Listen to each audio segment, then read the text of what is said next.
Would you like to be luckier? Hi, I'm Kirsten, and I write metaphysical and cozy mysteries about people transforming their lives.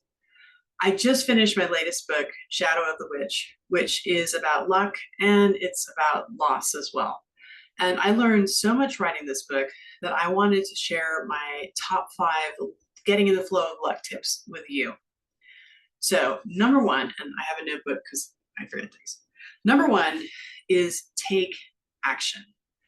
The universe wants to help you out. The universe wants you to get what you want, but it can't do it on its own. Magic and luck magic are acts of co-creation. So, for example, let's say you want to meet somebody. Well, you're not going to meet anybody if you spend every night on the couch watching TV and eating pizza, unless the person you want to meet happens to be the pizza delivery guy or gal. So take action. Luck is largely a factor of risk tolerance. So yes, you have to get out there and you have to take some risks. Okay, number 2, be present. A lot of people phrase this as be open, and being open is a big part of that, but how do you be open? Well, you're open to the universe, you're open to luck if you're present. When you're open and present, you see opportunities. You meet people who can help you. You're able to notice that $20 bill on the sidewalk.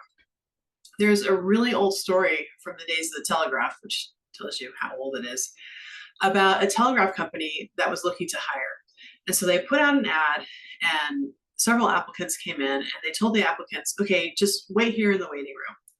And so they waited and waited and waited, and horse-drawn buggies are clattering past. You could hear the tip-tapping of the telegraph in the back room. And finally, one of the applicants jumped up and ran into the back room, and he got the job. Because, of course, what was happening was they were getting their assigned to go back to the room by telegraph. The reason he noticed is because he was present and aware. Now, was that lucky or was that just awareness? I don't know. But the other people who were advanced telegraph operators just weren't paying attention. They weren't aware, they weren't present, and so they lost that opportunity. Okay, number 3, bringing this to the modern era, expect the best. Lucky people believe that they're lucky. They see things that happen to them as being lucky, and they're grateful for them. And when something bad happens, they're able to look on the bright side. So, for example, last week I was visiting family in Los Angeles, and I got into this crazy traffic accident on the 405 freeway. A woman was trying to avoid an accident on my left.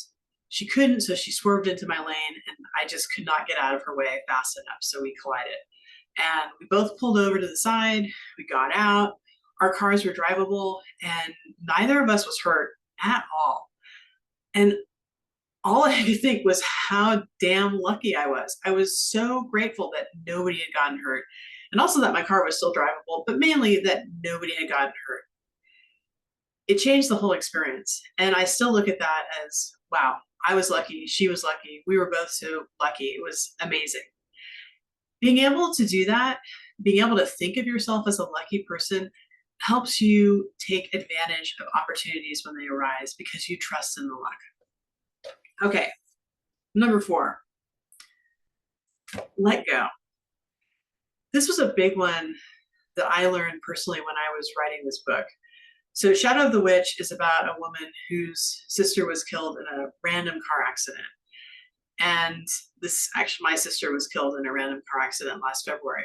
And all I could think was if she had stopped for an extra second at a stop sign or spent an extra couple seconds talking to somebody at the store, the whole thing would have been avoided. It was just that split second. In short, I became obsessed with luck. And the character in my story goes through a similar experience and also becomes obsessed with luck.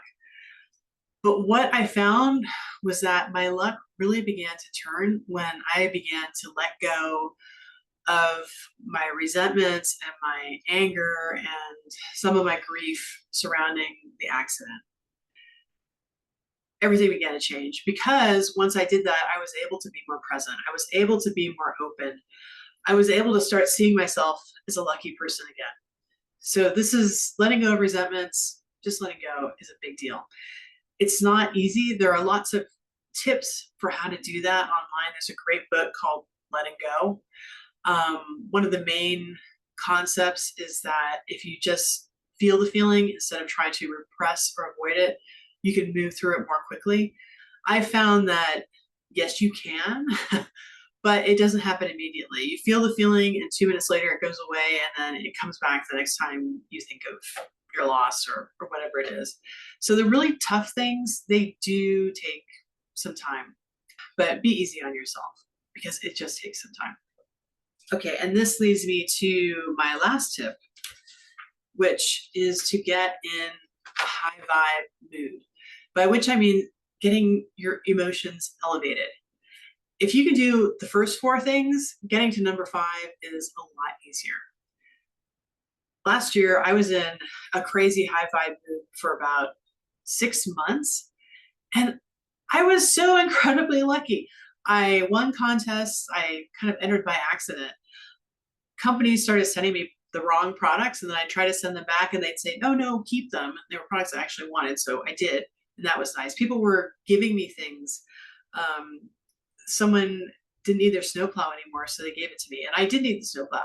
But it was just, I felt like the universe was just raining all sorts of good fortune on me. And I think it was because I was just in an amazingly good mood all the time, which I haven't been able to keep up, but I'm trying to get back. Anyways, those are my 5 tips on luck. I will summarize them. Take action, be present, expect the best, and if the worst happens, try to reframe it in your mind. Let go of resentments and also of expectations. And try to get high vibe. Do what you need to do to elevate your mood, whether that's dancing like a crazy person, listening to great music, whatever. Thanks for watching. I hope to see you on my next video.